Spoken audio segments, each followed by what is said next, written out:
Have you ever wondered if something as simple as a tattoo could open a doorway to the supernatural, and not the good kind? I used to laugh at people who said tattoos had spiritual consequences. I thought they were just superstitious, stuck in the past, unable to appreciate what I saw as personal expression. To me, tattoos were art, nothing more. A way to tell my story, to stand out, to feel powerful and in control of how the world saw me. Each ink line was like a badge of rebellion, of identity. I started getting tattoos at 17, right after I left home. I grew up in a strict religious household, where even rock music was frowned upon. I remember sneaking Metallica CDs under my mattress, drawing skulls in my notebooks, and imagine the day I'd finally be free to live how I wanted. My dad was a pastor, serious, cold, more focused on preaching than parenting. I still hear his voice in my head saying, "Your body is a temple." I'd roll my eyes, thinking, a temple's meant to be decorated, right? I wanted to feel something, anything, and tattoos gave me that. Pain that made sense. Symbols that meant something, even if just to me. The last tattoo I got, it wasn't planned. That's the part that haunts me the most. It wasn't a tribute or a memory or even a work of art. It was a symbol I found scrolling late at night, alone in my apartment after a long week of partying. It looked ancient, bold, tribal, mysterious. I remember thinking, this'll turn heads. I didn't research its origin. I didn't care. All I knew was the artist said it was spiritually powerful. He smiled when he said it, half joking, maybe, but something in his eyes made me pause. Just for a second. That should have been my first warning. But I didn't listen. I wanted something unforgettable. And I got it. Just not the way I expected. That night started like any other weekend. Loud music, cheap whiskey, laughter bouncing off the walls. My friends were hyped about hitting the club after. But I never made it that far. I remember the exact moment I sat in that ink-slick chair, the fluorescent lights buzzing overhead. The artist asked if I was ready. I nodded, barely looking at the stencil. The needle buzzed, and the first prick hit my skin. I winced and smiled. It was like a ritual. One more mark to prove I belonged, to something, to someone, to anything other than the quiet void I carried inside. But when I got home, something fell off. Not physically at first, spiritually. Like I wasn't alone in the room. Like something had come back with me. The shadows felt thicker. The silence felt louder. I tried to brush it off. Maybe the alcohol. Maybe just exhaustion. I laid down on my bed, staring at the ceiling. And then my chest tightened. I couldn't breathe. My heart pounded once, twice, then nothing. I collapsed before I could even reach my phone. And then silence. Darkness. Not the kind you get when you close your eyes, but something deeper. Something ancient. It wrapped around me like a shroud. And the cold, it wasn't from the room. It was a cold that crept into my bones, into my thoughts, into something beyond flesh. I was no longer in my body. I knew it. I could see it, lying there, motionless. But I was somewhere else.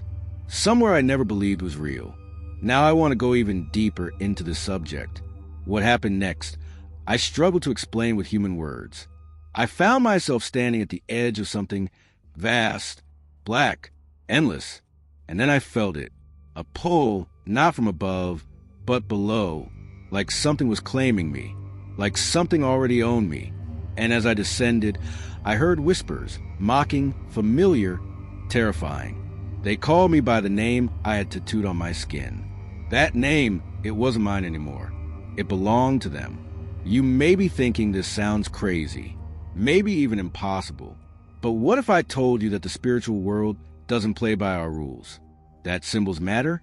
That every mark you carry can carry something with it? I didn't know it back then, but what I thought was just ink was actually a gateway, an invitation. And I had signed it willingly, proudly. The deeper I went, the more real it became. The air was heavy, thick with screams that didn't come from lungs, but from souls. And in that place, I saw others, people I recognized, people who, like me, had ignored the warnings, laughed at the idea of hell.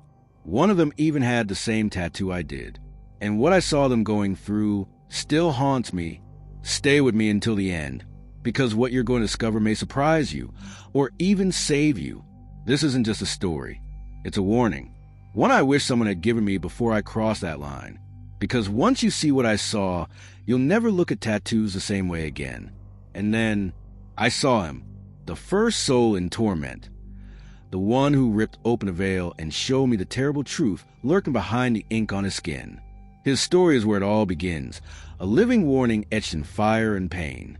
He was curled into himself like a wounded animal, trembling as if his very bones were breaking under an invisible weight. But it was his eyes that seized me, wide, bloodshot, and drowning in a sorrow so deep it defies words. They burned with silent scream, a raw agony that clawed at my soul. His entire body was covered in tattoos. Some were symbols I recognized from the New Age, mandalas, sacred geometry, spiritual sigils, but others were dark and twisted, ancient runes that seemed to writhe and move like living creatures beneath his skin. These markings were no mere art or self-expression. They were curses, chains forged in hellfire.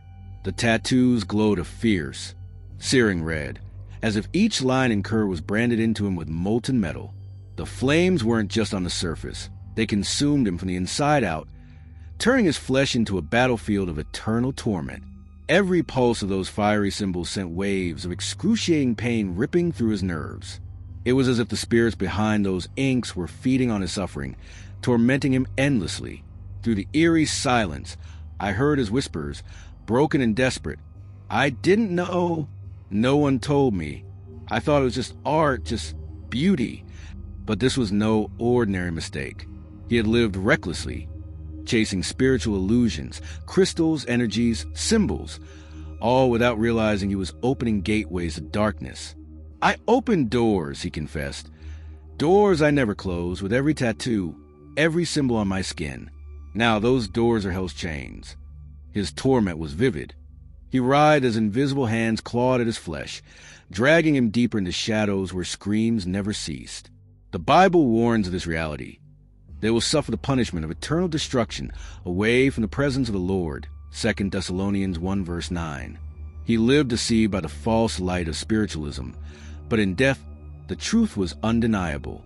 The place reeked of sulfur and despair. Souls around him were trapped in endless cycles of punishment. Some burned with unquenchable fire. Others gnawed at their own flesh in madness. The smoke of their torment rises forever and ever. Revelation 14 verse 11. And here, I saw that verse come alive in every agonized face. His story was a mirror of many who walked this world blinded, dabbling in dark arts, opening their souls to forces they don't understand, ignoring the eternal consequences. Hell is not just fire and brimstone. It is a realm of complete separation from God, where regret and pain become a permanent prison. As he looked at me with eyes hollowed by endless sorrow, his final words echoed. I was warned by the word, but I didn't listen. The ink on my skin was the ink of my undoing. And in that moment, I realized how closely our choices on earth carve the path to eternity, a path that some never return from. That hit me hard, because in a way, I was no different. I'd always thought I was in control, that I was the one choosing what went on my body, what I followed, what I believed. But standing there, I realized how blind I'd been. And maybe, right now, you're feeling something stir inside too, a memory, a discomfort, a question you've never dared ask out loud. Maybe you've made choices that seem harmless, only to wonder later if they carried more weight than you realized. If this is stirring something in you, don't keep it to yourself. And if you've made it this far, if this message resonates with you, like this video, that simple action helps more than you know. It tells YouTube that this type of message matters, that people want to hear the truth, raw and unfiltered. And subscribe if you haven't already. This isn't just a channel. It's a community of people who are waking up, who are searching, who have seen what's on the other side and want to make it known. Your presence here makes a difference. Your voice, your engagement, it's what keeps this message going, reaching hearts in silence behind screens across the world. Because what I'm about to show you next is the second soul I saw, and their story plunges even further into darkness, revealing a nightmare I could never have imagined. He was a man whose body was a living canvas of pain, every inch covered in tattoos. Flames licked up his arms as if his very skin was on fire. Skulls grinned sinisterly along his neck. Serpents coiled and twisted across his chest, their scales shimmering with malevolent glow. But it was his eyes that pierced me most, not filled with rage, but drowning in profound regret, a sorrow so deep it felt like a desperate cry echoing through all eternity.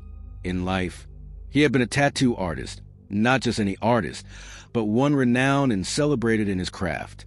He pushed boundaries with a reckless pride, turning flesh into rebellious art, claiming, "Your body is your truth, and ink is your voice."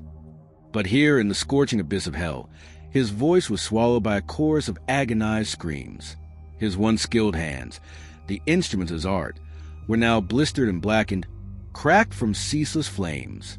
He tried to speak, to tell me his story, but every word burned away before it could form, a cruel silencing, as if the very flames of judgment punished him for the lies inked on his skin. What haunted me most was a tattoo on his back, a monstrous demonic figure he had proudly etched in bold strokes. But now it wasn't just ink. It was alive, a twisted, writhing abomination that mocked him relentlessly. The demon's eyes glowed with malice as it seemed to feast on his suffering, devouring him over and over again in an endless cycle of torment. The Bible's warning echoed through that hellish scene. Their worm shall not die, nor their fire be quenched. Mark 9, verse 48. This wasn't metaphor. It was a terrifying reality of eternal death and separation from God. His pride in his art had become the very chains that bound him here. Around him, the air shimmered with heat and despair. Souls cursed with their own sins writ large upon their bodies, their punishments tailored to the choices they made on earth. Every tattoo, every symbol, every mark was a story of rebellion against God, and now, a brand of their undoing. His regret was palpable, like a dark ocean swallowing his soul. "I thought I was creating beauty, but I was creating my own prison," he whispered, a sound lost in the infernal roar. This second soul revealed to me a chilling truth. The paths we choose in life, the voices and spirits we invite to dwell within us, echo far beyond our mortal existence, reverberating into eternity itself. The Bible warns us, it is a fearful thing to fall into hands of the living God. Hebrews 10, verse 31. And standing there in that infernal realm, I understood the terrifying weight of that warning like never before. Then there was her, the woman who wore rebellion like a dark perfume, whose entire body was a gallery of defiance and despair. She had etched her pain, her anger, her broken past into her skin. Words scrawled in fiery letters, symbols of resistance, shattered hearts bleeding eternal crimson, and roses that seemed to weep blood onto the very flesh they adorned. Each tattoo was more than ink. It was a wound frozen in time, a scar carved by suffering she refused to forget. She believed her body was a canvas of survival, a testament to strength forged from pain. "This is my story," she told herself, "a power I wear proudly." But in hell, those tattoos became her prison. The roses did not bloom. They bled without end, their thorns digging into her soul. The words of rage she had tattooed on her arms twisted into dark curses that bound her like chains, dragging her deeper into despair. She whispered over and over, her voice trembling, "I didn't know. I thought I was healing." But here, in this pit of torment, I saw the cruel truth. What she believed was healing was opening spiritual doors she never meant to open, doors that led straight to darkness and destruction. Around her, shadows danced, echoes of the many others who walked the same path on earth, blinded by pain, convinced they are healing, when in truth, they are inviting torment. The Bible speaks of this deception. For we sin deliberately after receiving the knowledge of the truth. There no longer remains a sacrifice for sins, but a fearful expectation of judgment. Hebrews 10, verses 26 to 27. Her story was a solemn warning, a mirror to many who walk through life unaware of the spiritual consequences hidden behind their choices. I wondered, how many like her are out there, their souls unknowingly tethered to forces of darkness, carrying invisible chains forged by their own hands? How many believe their scars are symbols of power, while they are really gateways for torment? Her story, etched in blood and regret, was a haunting reminder. The ink on our skin is not just decoration. It can be a mark of deeper spiritual realities, and the consequences of our choices on earth are eternal. Next came someone I recognized from the endless scroll of social media, the Christian influencer. She had built a following that numbered in the thousands, a digital congregation captivated by her confident smile and the way she blended scripture with the latest trends. Her posts were everywhere, verses paired with snapshots of her ink skin, flaunting fresh sleeve tattoos with captions like, "It's just ink. God knows my heart." Her message was one of freedom without boundaries, a modern gospel that seemed to say you could wear rebellion on your skin and still claim righteousness in your soul. But here, in this place of unrelenting fire and despair, none of her followers were by her side. She stood utterly alone, marked by the flames that consumed her very flesh. The tattoos she once wore proudly had twisted and warped into crawling shapes, shadows that writhed and slithered across her skin like serpents. These dark forms whispered lies into her ears relentlessly, twisting truth into deception, mocking her faith with cruel insinuations. A voice, cold and merciless, emerged from the darkness, echoing to the infernal silence. "You led them here." Those words struck her down. She dropped to her knees, not screaming from physical agony, but from the unbearable weight of responsibility crushing her spirit. She was not just tormented for herself. Her punishment was multiplied by the souls she had influenced, those who had followed her example, blinded by her confidence and false assurance. The Bible makes clear the grave consequences of leading others astray. Woe to the one who causes one of these little ones to stumble. Matthew 18, verse 6. And here in hell, I saw that warning carved in living fire. Her eyes, once bright with hope and influence, were now hollow, filled with a terror that no earthly fame could hide. The flames that consumed her were not just punishment for her tattoos, but for the false freedom she preached, a freedom that led many into chains. Her skin was a map of spiritual betrayal, every crawling shadow a whisper of the soul she deceived. This vision hammered home a brutal truth. Influence is a sacred trust, and the choices we make would echo far beyond what we can see. The Bible warns of the fearful expectation of judgment, Hebrews 10, verse 27. And this woman's torment showed me exactly what that fear looks like: isolation, shame, and the crushing burden of leading others into darkness. In another corner was a prisoner. His body was layered with gang symbols, ink behind bars, each mark a vow of violence, loyalty, and vengeance. He had once said, "These tattoos are my story, my brothers, my life." But here in the silence of hell, his tattoos came alive and turned on him. The faces of those he hurt appeared on his arms, wailing, pleading, blaming. His cries echoed through the abyss, not for mercy, but for another chance he'd never get. Then there was a girl with the angel wings. She'd gotten them to honor someone she loved. But what she didn't know was that those wings were drawn from a spirit she never understood. In hell, the wings had fallen, burned and broken, revealing grotesque shapes beneath them. She kept whispering, "I thought it meant light, I thought it meant love." But the only light, there was a fire consuming her. But the most shocking to me was a pastor. Yes, a pastor. His body was marked in secret. Hidden under his robe were symbols that had no place in the pulpit. He had been drawn into mysticism, into syncretic practices he thought were just cultural or harmless. He even had a tattoo of a triangle with an eye, just for the aesthetic, he'd said. But in hell, those symbols burned like brands of betrayal. He stood in silence, eyes hollow, as if reliving every sermon he'd preached, knowing now that each one carried poison beneath the truth. And then a musician. His arms were song lyrics, symbols of chaos, faces of idols. He had said, "My body is the album cover of my soul." But down there, that album played on repeat. Each note a needle, each lyric a lash. He cried out, but his voice was lost to the rhythm of torment.